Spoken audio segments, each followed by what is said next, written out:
Ladies are going more into more ladies are going to male-dominated vocations. How are you able to get the ladies, know that this is no more a male-dominated field, but rather it's for everybody, all-inclusive?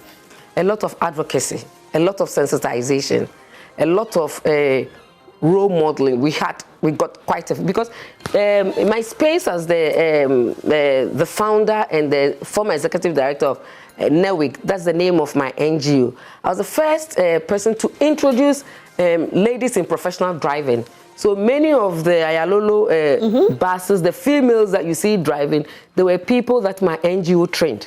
Right. And then we got into building construction, where we trained young women in draftsmanship. Now, I don't call it draftsmanship, I call it draftswomanship. That's great. And then in general electricals and many others. So I had that passion, and so I have a lot of these young women who are professional practitioners. So when I moved into NVTI, I brought some of these young women took them to some of the schools to showcase them, for them to mentor. And then we introduced something where we were supporting young women who go into male-dominated vocations with startup kits. I was about to ask you about the startup for graduates. You have some startup that you support with. What do you give them? Is it money? No.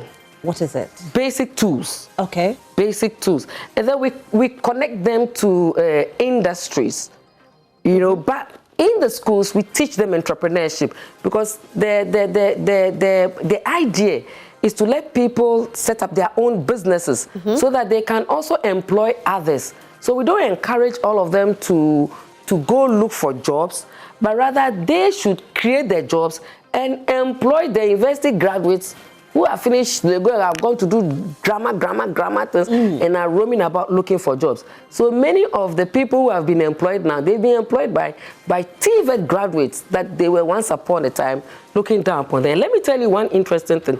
This year, the people that were enrolled at TVET schools is over 50,000.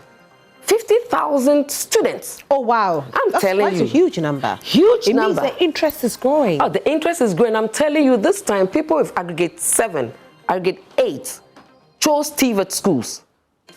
And we have CEOs and ministers' children, not their house helps.